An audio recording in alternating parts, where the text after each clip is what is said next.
Actually, I need to find where I place the paper. Okay. Describe the transport of carbohydrates in plants, the translocation. That would be easy for you to explain.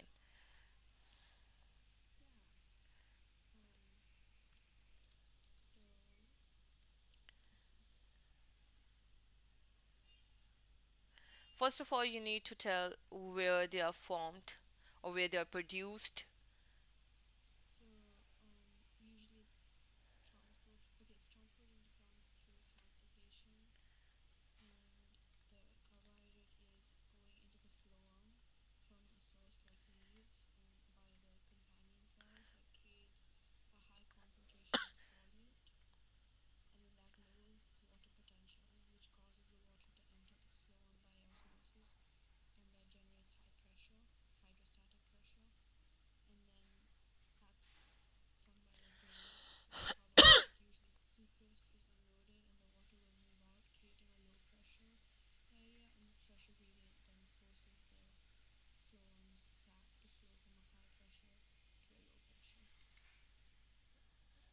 And how does this unloading takes place?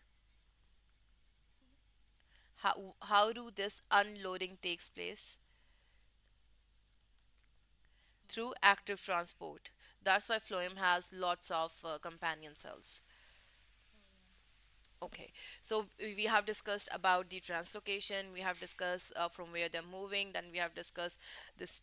There are companion cells as well, which provide energy for the unloading or for the active transport. Then there is change in the, or you can say the difference in the water potential. There is difference in the pressure gradient as well,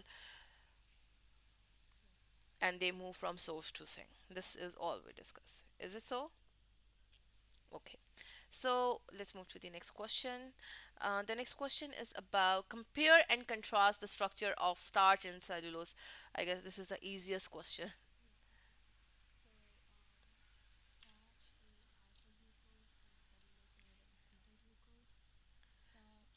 Wait. I need to write with you. Just wait for me.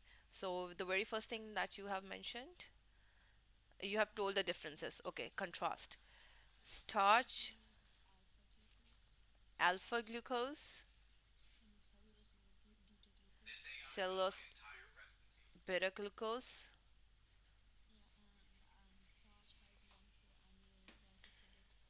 starch 1,4 glycosidic linkage. Okay,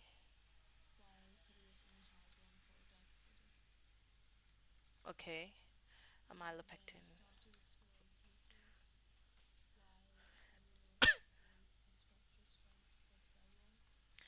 Their function. Okay, the function is for storage. Okay, and cellulose provide the structural strength,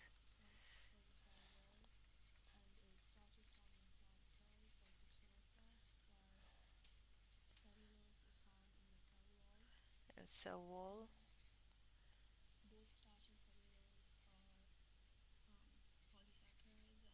Wait.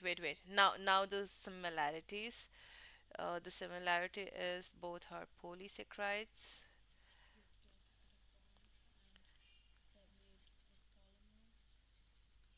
That polysaccharides already mean polymers. There's no need to write it again.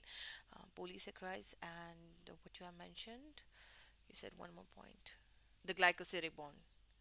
The glycosidic bond. Both have the monomers, same monomer, which is monomer, which is glucose. Okay. What else can be? Both have the same elements.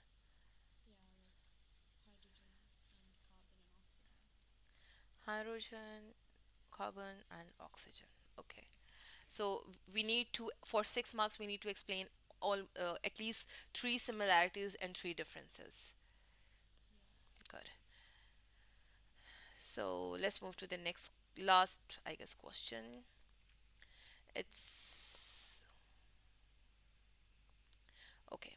Describe the complete digestion of starch by a mammal. You need to start from mouth. Have you done the systems? Okay.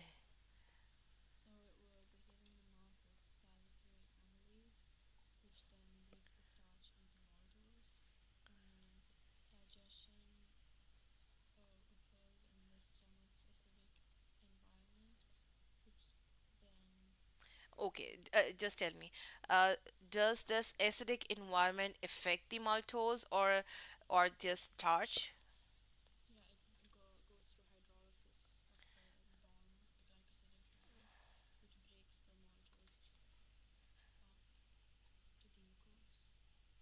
Okay.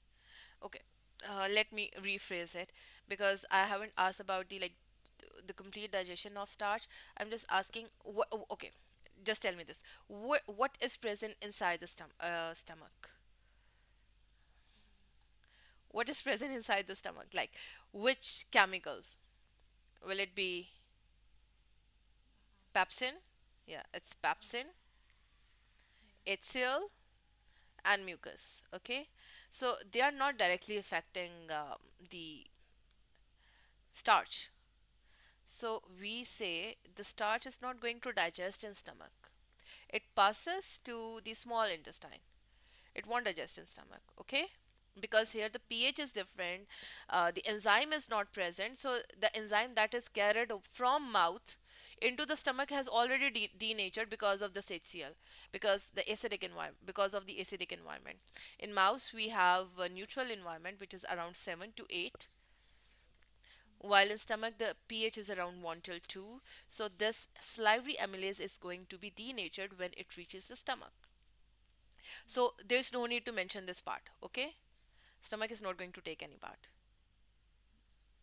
Okay, so what does salivary amylase do? It hydrolyze the bigger chains into the smaller chains.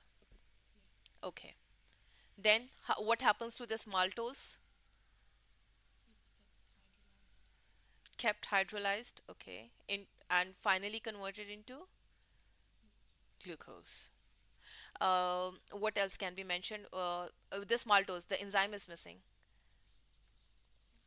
The enzyme for converting maltose into the glucose.